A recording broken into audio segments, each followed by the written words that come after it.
बिस्मिल्लाहिर्रहमानिर्रहीम। आज एक इम्पॉर्टेंट इशू को मैं एड्रेस करना चाहता हूँ और क्लैरिफिकेशन देना चाहता हूँ वंस फॉर ऑल कि शेर अफजल मरवत के को पार्टी से निकालने के इशू के ऊपर जो इस वक्त क्या सराहियाँ और मुख्तलिफ़ किस्म की आरा और मुख्तलिफ़ बातें सामने आ रही हैं वो तमाम गलत हैं।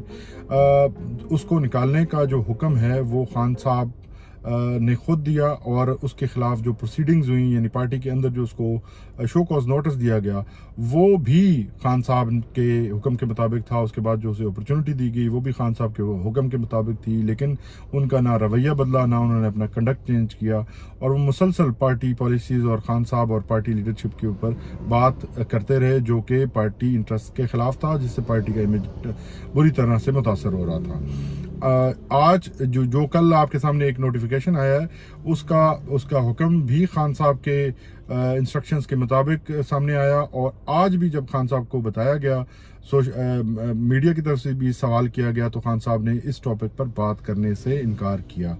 तो ये एक क्लैरिटी ज़रूरी थी कि ये फैसला जो हुआ है ये इमरान खान साहब के हुक्म के मुताबिक हुआ है या नहीं। तो मैं इसको बिल्कुल क्लैरिफाई कर रहा हूँ कि 3 मुख्तलिफ मौक़ों के ऊपर खान साहब ने कैटेगोरिकल और 3 मुख्तलिफ डेट्स के ऊपर खान साहब ने कैटेगोरिकली शेर अफजल मरवत को पार्टी से निकालने का हुक्म दिया और उसी हुक्म के मुताबिक अब उनको पार्टी से निकाला जा रहा है, क्योंकि उन्होंने अब खान साहब की ज़ात पर हमले शुरू कर दिए थे। खान साहब की ज़ात पर हमला हम किसी सूरत बर्दाश्त नहीं कर सकते। लीडरशिप ने बड़े दिल का मुजाहरा किया, उन्होंने बर्दाश्त किया, लेकिन अब बात बहुत आगे निकल रही थी। तो उनको बहुत मौके मिले, लेकिन शायद उनका कोई और एजेंडा है जो कि तहरीक इंसाफ का एजेंडा हरगिज़ नहीं हो सकता।